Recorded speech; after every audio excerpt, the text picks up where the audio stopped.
नाज़रीन, अवामी न्यूज़ में ख़बरनि जो सिलसिलो जारी है। इन वक्त असीं तव्हांखे खैरपुर खां ख़बर ॾींदा हलूं त पाकिस्तान मुस्लिम लीग नून ज़िले खैरपुर जो जनरल सेक्रेटरी सईद अहमद अवामी न्यूज़ सां ख़सूसी ॻाल्हि ॿोल कंदे मियाँ शहबाज शरीफ़ ऐं साईं शाह मोहम्मद शाह जे हुकुम ते ही सेफ्टी किट्स जेको आहे खैरपुर जे शहरनि खे असां डिस्ट्रीब्यूट करे ॾींदासीं ऐं उन्हनि जे लाइ इहे हिफ़ाज़त जा ज़ामिन आहिनि। इन्हनि में पंहिंजो गाइडलाइन बि ॾिनल आहे, जंहिं ते अमल कंदा त इनशाअल्लाह कोरोना जहिड़ी वबा खां बची सघंदा।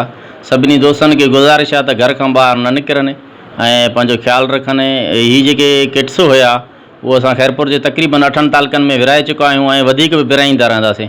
इंशाअल्लाह चंद ॾींहंनि में मुस्लिम लीग नून जे तरफ़ां राशन बि तक़सीम कयो वेंदो ऐं DHQ हॉस्पिटल जेको डिस्ट्रिक्ट हॉस्पिटल आहे, इन जे डॉक्टरनि खे जेको आहे सेफ्टी किट्स बि ॾिना वेंदा ऐं तक़रीबन सॼो सामान लाहौर में ॿीहर पईंदो। वधीक ख़बरनि ऐं तफ़सील जे लाइ विज़िट कयो असांजी वेबसाइट awami news hd.com ऐं ॾिसंदा रहो अवामी न्यूज़ HD।